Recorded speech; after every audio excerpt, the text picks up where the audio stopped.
Good morning, students. We are study BSc part first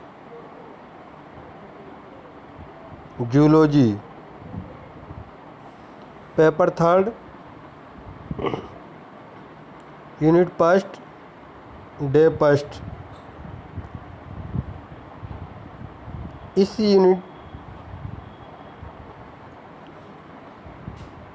में हम सबसे पहले स्टडी करेंगे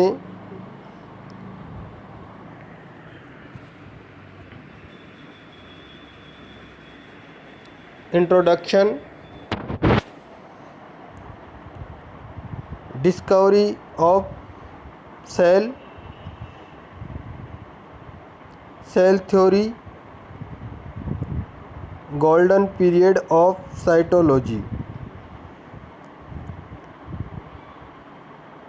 इसी क्रम में prokaryotic and eukaryotic cell, characteristics of animal cell.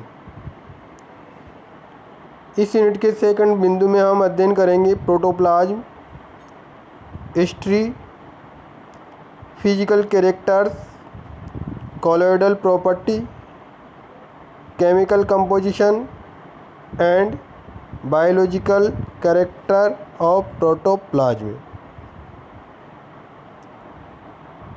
Third point है अपना cell organelles, structure, chemical composition and function of plasma membrane, endoplasmic reticulum, Golgi apparatus, lysosome, ribosome, mitochondria, nucleus and nucleolus. तो आइए सबसे पहले हम विषय प्रवेश करते हैं।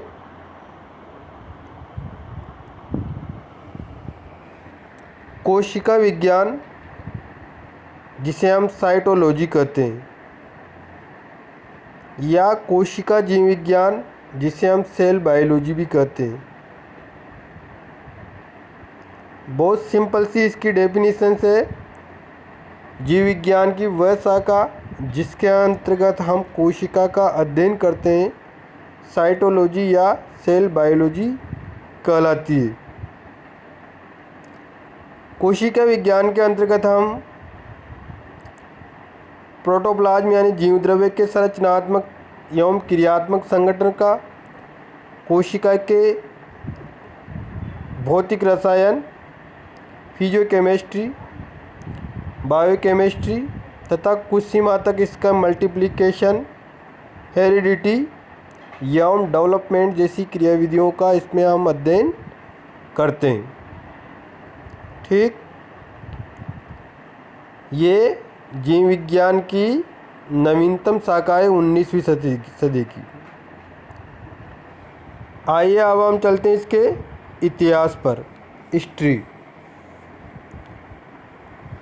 कोशिका जीव विज्ञान के प्रारंभिक इतिहास का प्रकाश यंत्रों यानी ऑप्टिकल डिवाइस की खोज एवं विकास से घनिष्ठ संबंध रहा है। माइक्रोस्कोप के निर्माण के बाद जब सूक्ष्मदर्शी का निर्माण हो गया था, उसके बाद सबसे पहले एक अंग्रेज वैज्ञानिक था रॉबर्ट हुक।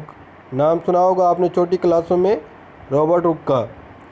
रॉबर्ट हुक ने कॉर्क के टुकड़े की पतली काट में खाली स्थान या गुफाओं का छोटी छोटी कैविटीज होती है उनका अवलोकन किया, जैसे तुमने मधुमक्खी के छत्ते में देखे होंगे। देखिए ना, छोटी छोटी कोशिकाएं, खाली स्थान, उन्हें उसने क्या नाम दे दिया? शेल, कोशिका नाम दे दिया उसको। इसका मतलब है होलो स्पेस यानी खांच, खाली स्थान। वास्तव में हुक की कोशिका थी वह केवल मधुमक्खी के छत्ते में बने खाली कोष्ठों के समान रिक्त स्थान अथवा खाली पुटिकाओं जैसी दिखाई देती थी, जिसकी भित्ति किससे निर्मित थी? सेल्यूलोज के द्वारा निर्मित थी। इसी काल में एक अन्य वैज्ञानिक ग्रीव तथा मेलपिगी ने भी विभिन्न पौधों के समान परीक्षण किए दुर्भाग्यवश इन सभी वैज्ञानिकों ने शुष्क ड्राई कोर्क टिश्यू का ही अध्ययन किया था। अतः ये कोशिका के विभिन्न घटकों का अवलोकन नहीं कर सके, क्योंकि कोशिका के विभिन्न कंपोनेंट्स थे, माइटोकॉन्ड्रिया, राइबोसोम वगैरह, ये शुष्क कोर्क में, ड्राई कोर्क में मृत हो गए थे। एक अन्य वैज्ञानिक एंटोन वान ल्यूवेनहोक ने 1723 में एक पावर माइक्रोस्कोप बनाया जो रक्त कोशिकाओं, शुक्राणु एवं प्रोटोजोन्स का भी अध्ययन कर सकता था। कोशिका विज्ञान का स्वर्ण काल किसे माना जाता है? कौन सी शताब्दी को माना जाता है? 19वीं शताब्दी को। 19वीं शताब्दी को कोशिका विज्ञान का स्वर्ण काल माना जाता है, क्योंकि उस समय कोशिका विज्ञान की ठोस नींव पड़ी। अपनी प्रारंभिक अवस्था में इसका स्वरूप केवल वर्णनात्मक विज्ञान के रूप में रहा था, descriptive science. But O.R. Hartwig ने निषेचन के विश्लेषण के अध्ययन द्वारा इसके एक्सपेरिमेंटल एस्पेक्ट को भी स्थापित किया। 1900 के आरंभ तक प्रयोगात्मक कोशिका विज्ञान तथा प्रयोगात्मक भ्रूणिकी में निकटतम संबंध स्थापित हो चुका था। तो ये गर्ल्स इसका एक छोटा सा इतिहास है। बाकी बड़े आंसर के हिसाब से भी मैं इसका इतिहास तुम्हें बताऊंगा। इससे पहले हम जानते हैं सेल थ्योरी, कोशिका सिद्धांत। कोशिका सिद्धांत क्या है? कोशिका सिद्धांत जनरली हम कहने में तो ये कह सकते हैं कि इसकी खोज स्लाइडन व स्वान ने की और ये निम्न 2-3 बिंदुओं का है।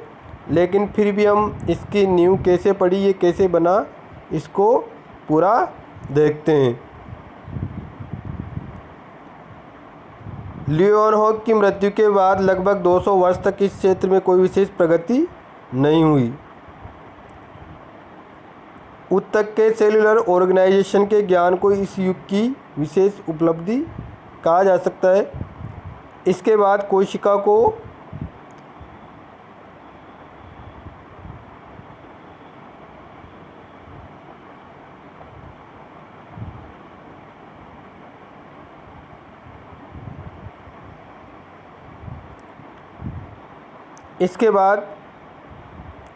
को जीव विज्ञान की इकाई के रूप में जाना जाने लगा।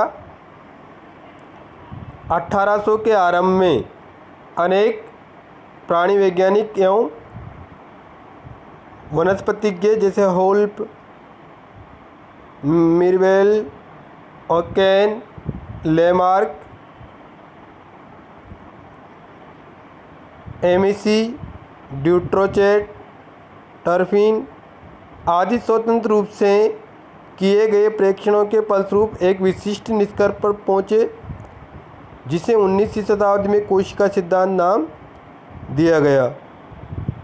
जनरली वैज्ञानिकों का कोशिका सिद्धांत में इन वैज्ञानिकों का योगदान रहा है, इसलिए अपन को ये जनरली पढ़ना है, बाकी याद करना कोई आवश्यक नहीं है। कंपटीशन के हिसाब से पूछ लिया जाता है कि निम्न में से कौन से वैज्ञानिकों का योगदान कोशिका सिद्धांत के निर्माण में रहा, तो फिर वह अपन को पहचानना पड़ता है, इसलिए ये पढ़ा गया है। रॉबर्ट ब्राउन ने 1831 में कोशिका के अंदर एक छोटी सी गोलाकार रचना, जिसको बाद में केंद्रक कहा गया, उसका पता लगाया। इसके साथ ही पुरकिंजे तथा मॉल ने स्वतंत्र रूप से कोशिका एवं कोशिकीय सक्रियाओं में जीवद्रव्य के अस्तित्व को स्थापित किया। ठीक है ना। अब ये तुम्हारे कोशिका सिद्धांत की मेन परिभाषा। एक वैज्ञानिक जर्मनी का स्लाइडेन तथा ये 1838 में और 1939 में स्वान ठीक है ना, ने अब तक के उपलब्ध समस्त तथ्यों का पुनर्मेल करके एक निश्चित सिद्धांत प्रतिपादित किया, जिसे बाद में कोशिका सिद्धांत कहा गया, और यही आज का कोशिका सिद्धांत भी है। ठीक है, कौन कौन थे? स्लाइडेन 1838, स्वान 1939। मैं तुम्हें बताना चाहूँगा कि तुम्हें कैसे पता रहेगा कि स्वान कौन था और स्लाइडेन कौन था। ठीक है ना, तो स्वान यानी कुत्ता, कुत्ता यानी एनिमल, तो स्वान जूलॉजिस्ट था, तो बाकी बचा स्लाइडेन, ये बोटनिस्ट था। ठीक है, अच्छा, कौन पहले 1838 1939? तो पहले पौधे आए तो 1838, बाद में एनिमल आए तो 1939। ठीक है ना, ये ज़रा ध्यान रखना थोड़ा सा। त्रुटियां होते हुए भी सिद्धांत को सर्वव्यापी समर्थन मिला, बाद में इसमें कुछ सुधार भी हुए। इस सिद्धांत के अनुसार क्या कहा गया? कोशिकाएं सजीव होती है तथा समस्त जीव, चाहे वह पौधे हो या जंतु हो, किसके बने हुए होते हैं? कोशिकाओं के। ठीक है ना, तो कोशिकाएं सजीव होती है तथा समस्त जीव, चाहे वह पौधे हो या जंतु, कोशिकाओं के समूह से बने हुए होते हैं। ये कोशिकाएं कहाँ से आती है? ये कोशिकाएं पूर्ववर्ती यानी पहले की कोशिकाओं के विभाजन के परिणाम स्वरूप बनती जाती है। यानी जो कोशिका बनी वह किससे बनी? उसके पहले की कोशिकाओं में